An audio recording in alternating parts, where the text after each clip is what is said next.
அன்பார்ந்தவர்களே, எங்கள்கிட்ட அந்த பண்பு இல்ல. இன்னைக்கு நம்மட நிலைமை என்ன தெரியுமா? 5 நேரம் தொழுகிறதுக்கு முன்னால வந்து ஒருத்தர் சஃபுல நின்று உஸல்லி ஸலாத் அத்ஹுரி 4 ரகாத்தின் மஅமூமன் லில்லாஹி தஆலா அல்லாஹு அக்பர் என்று தொழுகிறார். அவருக்கு பக்கத்துல நான் சும்மா போய் நின்று அல்லாஹு அக்பர் என்று தக்பீர் கட்டி தொழுகிறேன். தொழுது முடிஞ்சதோட அந்த சகோதரர் அணுகி, என்னப்பா புகாரி முஸ்லிம் ஹதீஸ் கிதாபை பிரட்டினா ஆயிஷா நாயகி அபூ ஹுரைரா போன்றவர்கள் எல்லாம் ரசூலுல்லாஹ் அல்லாஹு அக்பர் என்று தான் தொழுகை ஆரம்பிச்சாங்கன்னு வந்திருக்குது, நீங்க உஸல்லி ஸலாத் அத்ஹுரி என்று சொல்லி ஆரம்பிக்கிறீங்களேண்டா அவர் சொல்றது என்ன, ஒற்றுமை வருமா? அவர் சொல்றாரு, நாங்க ஷாஃபி மذஹபுக்காரரு, நாங்க இப்படித்தான் ஆரம்பிப்போம்டா, ஒற்றுமை வருமா? நான் கேட்கிறேன். பள்ளிக்கு போய் தொழுவதற்காக wudu எடுத்துக் கொண்டிருக்கிறோம். நான் என்ன செய்கிறேன்? தண்ணீரை 2 கரத்தினாலும் தொட்டு முன்னெற்றி ரோமத்தில் வைத்து புடரி வரைக்கும் இழுத்து சென்று மீண்டும் முன்னெற்றி ரோமம் வரைக்கும் கொண்டு வந்து ஒரு விடுத்தம் தலையை மசகு செய்கிறேன். எனக்கு பக்கத்தில் என்னுடைய ஒரு சகோதரர் தண்ணியை தொடுகிறார் 3 தடவை தலையை தடவி விட்டு செல்லுகின்றார். wudu செஞ்சு போட்டு அந்த சகோதரர் கிட்ட போய், இங்க பாருங்கப்பா, புகாரி முஸ்லிம்ல நபிகளாருடைய wuduவுடைய பாடம் வருது. ரசூலுல்லாஹ் தலைய முழுக்கவும் என்ன செஞ்சிருக்கிறாங்க, ஒரு தடவை மசகு செஞ்சிருக்கிறாங்கன்னு சொன்னா அவர் என்ன தெரியுமா சொல்றாரு, இல்லங்க நம்ம ஷாஃபி மذஹபுக்காரவங்க, நாங்க இப்படித்தான் செய்வோம்டா, ஒற்றுமை வருமா? எங்கெங்க ஒற்றுமை வரும்? என்ன செய்ய வேண்டும்? சமூகத்தின் தலைவர்கள், சமூகத்தின் காவலர்கள், உலமாக்கள், ஒற்றுமையை விரும்புகின்ற ஜமாத்துகள் என்ன தெரியுமா செய்ய வேண்டும்? அந்த 2 சாராரையும் கூப்பிட்டீங்க, வாங்கப்பா, நீங்க 3 தடவை தொட்டு தொட்டு தடவினீங்களே, அதுக்குள்ள ஆதாரத்தை வைங்க. நீங்க முழு தடவையும் ஒரு தடவை தான் செய்யணும்ன்றீங்களே, உங்களுக்குள்ள ஆதாரத்தை வைங்க. தலைவர்கள் 2 ஆதாரத்தையும் பார்த்து எதுக்கு ஆதாரம் இருக்கிறதோ அதுல 2 பேரும் ஒன்றுபடுங்க வழி நடாத்தினா சமூகத்துல பிரச்சனை வருமா? ஒரு பள்ளிக்கு நான் செல்லுகின்றேன், சுபகு தொழுகைக்கு செல்லுகின்றேன். அந்த பள்ளியிலே சுபகு தொழுகையில் நின்று குனூத் ஓதிக் கொண்டிருக்கிறார்கள். நான் என்ன செய்கிறேன்? குனூத் ஓதாம தொழுதுட்டு வாரேன். என்னைய வந்து அடிக்கிறதுக்கு வராங்க. என்னப்பா அடிக்க வாரீங்க? நான் என்ன தவறா செஞ்சிட்டேன்? இல்ல, நீ குனூத் ஓதல்ல. என்னப்பா, ரசூலுல்லாஹ் குனூத் ஓதல்லையே, புகாரி முஸ்லிம்ல வருது தானே, ரசூலுல்லாஹ் குனூத் ஓதினதுக்கு ஹதீஸ் இல்லையே என்று சொன்னா, இல்லங்க ஷாஃபி மذஹப்ல இருக்குதுன்றாரு. பிரச்சனைக்கு என்ன காரணம்? ஹதீஸ்ல இருக்கிறது காரணமா, மذஹப்ல இருக்கிறது காரணமா? ஒற்றுமையை விரும்பக்கூடியவர்கள் என்ன செய்ய, நீங்க வாங்கப்பா, நீங்க குனூத் சுபகுல இல்லன்றீங்க, அதுக்கு என்ன ஆதாரம்? நீங்க சுபகுல குனூத் இருக்குதுன்றீங்க, அதுக்கு என்ன ஆதாரம்? கொண்டு வா. சஹீஹான ஹதீஸ்ல ரசூலுல்லாஹ் சுபகில் மாத்திரம் குனூத் ஓதினாங்கன்னு இருந்தா ஒன்றுபடுவோம், இல்லண்டா விடுவோம். ஒன்றுபடலாமா இல்லையா? ஜும்மாவுக்கு ஒரு பள்ளிக்கு போறோம், 2 பாங்கு சொல்றாங்க. என்னப்பா 2 பாங்கு? நான் இந்த பள்ளியில ஜும்மா ஓத மாட்டேன்டா, பிரச்சனை அடிபுடி நடக்குதா இல்லையா? ஏன் அடிபடணும்? ஏன் பிரச்சனை நடக்கணும்? சமூகத்தின் தலைவர்கள், பள்ளி நிர்வாகிகள், உலமாக்கள் வாருங்கள். ஏன் நீங்கள் 2 பாங்கு சொல்வதை அனுமதிக்கவில்லை? ஆதாரத்தை கொண்டு வாருங்கள். நீங்கள் ஏன் 2 பாங்கு சொன்னீர்கள்? ஆதாரத்தை கொண்டு வாருங்கள். இதோ புகாரியிலே ஹதீஸ் இருக்கிறது. ரசூலுல்லாஹ் ஸல்லல்லாஹு அலைஹி வஸல்லம், அபூபக்கர், உமர் ரலியல்லாஹு அன்ஹுமா 3 பேருடைய காலத்திலும் இமாம் மிம்பரில் ஏறிய பிறகுதான் ஜும்மாவுக்கு பாங்கு சொல்லப்பட்டது. புகாரில ஹதீஸ் வந்திருக்குது. சரியப்பா, ரசூலுல்லாஹ் காலத்துல அப்படியே வாங்க ஒன்றுபடுவோம், ஒற்றுமை படையலுமா இல்லதா? ஏன் பிரச்சனை படணும்? எனவே அன்பார்ந்தவர்களே, சஹாபாக்கள் எப்படி நபிகளாரிடத்தில் ஃபத்வா தேடி சென்றார்களோ, தீர்ப்பு தேடி சென்றார்களோ, அதே பண்பு எங்களிடத்தில் இருக்குமானால் நிச்சயமாக நாங்களும் என்ன செய்யலாம்? ஒன்றுபடலாம் என்பதில் மறந்துவிடக் கூடாது. அன்பார்ந்தவர்களே, இஸ்லாமிய உறவுகளே,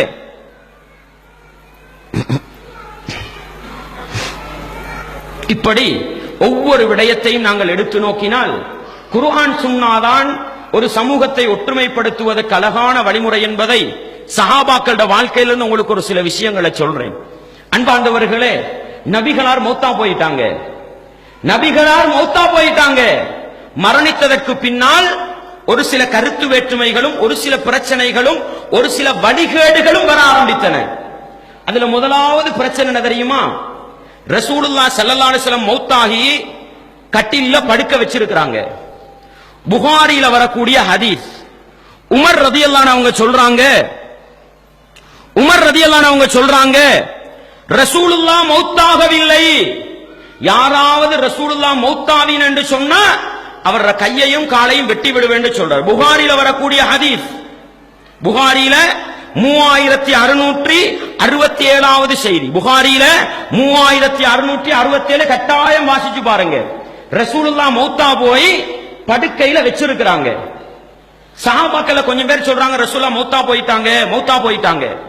அபூபக்கர் ரலியல்லாஹு இருக்கல, மதீனால ஒரு ஓர பகுதிக்கு போயிருந்தாங்க. உமர் ரலியல்லாஹு எந்த அளவுக்கு சொல்றாங்க தெரியுமா?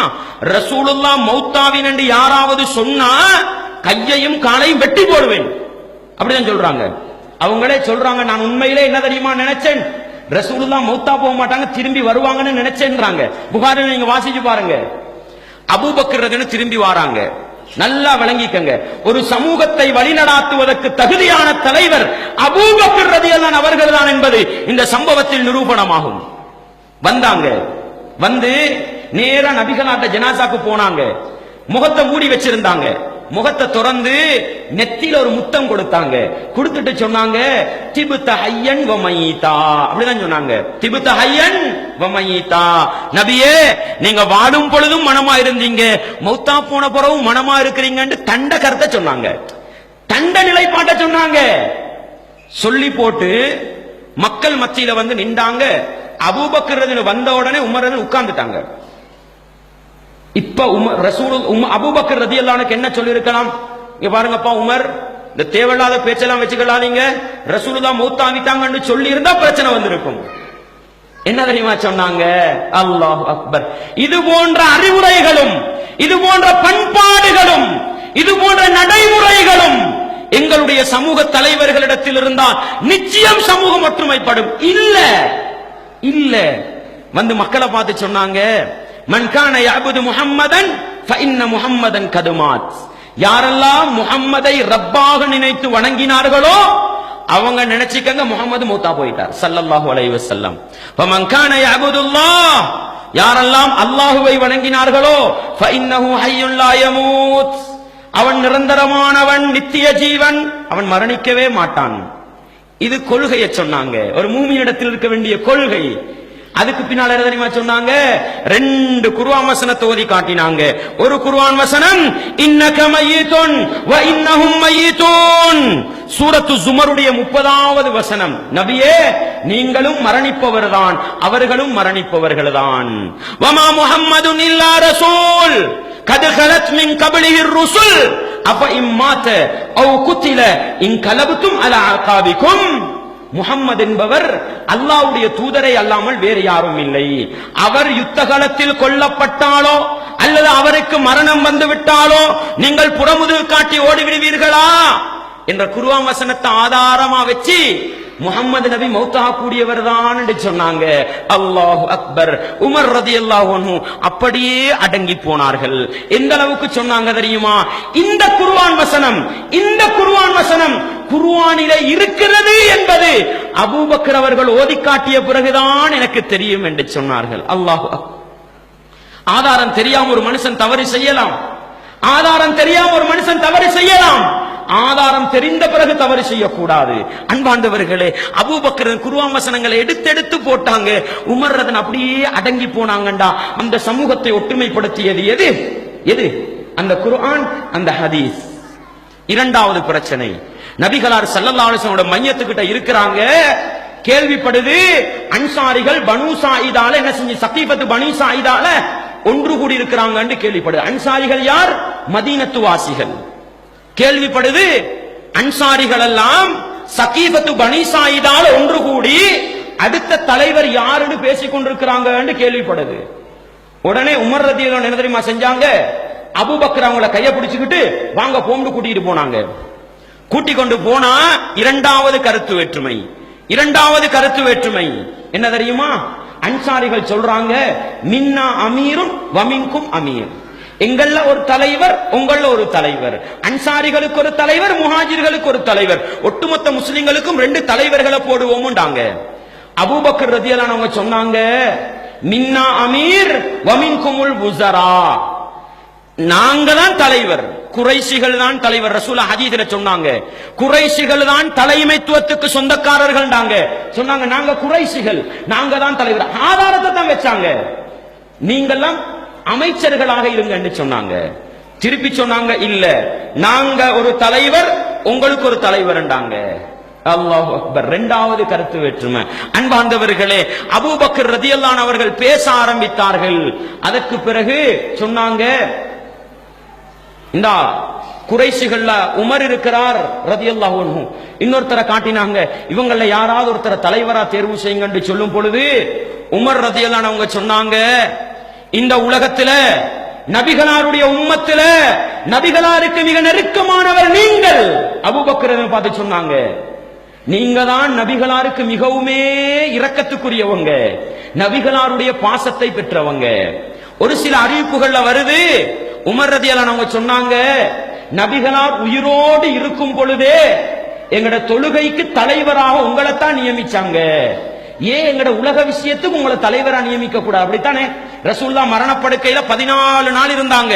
அதுல கடைசி திங்கட்கிழமை மௌத்தா போனாங்க. கடைசி வியாழக்கிழமை மகரிபுக்கு பின்னால ரசூலுல்லாஹ்க்கு தொழுவி கேளா. அந்த மகரிபு தொழுகைக்கு பின்னால இஷால இருந்து திங்கட்கிழமை சுபஹ் வரைக்கும் கிட்டத்தட்ட 17 நேர தொழுகைய அபூபக்கர் ரலியல்லாஹு அன்ஹு இமாமா நின்று தொழுவிச்சாங்க. இதத்தான் சொன்னாங்க, எங்கட மார்க்க விஷயத்துல தொழுகைக்கு இமாமா இருக்கேலும்டா, ஏன் எங்கட உலக விஷயத்துக்கு அபூபக்கர் இமாமா வரக்கூடாது, கைய நீட்டுங்க அப்படின்னு புடிச்சு பையத்து செஞ்சாங்க. இந்த ஹதீஸும் இந்த ஆதாரங்களும் தான் அபூபக்கர் தான் எங்களுடைய அமீர் என்ற அந்த ஒருமைப்பாட்டுக்கு கீழால் அந்த சஹாபாக்களை ஒன்றுபடுத்த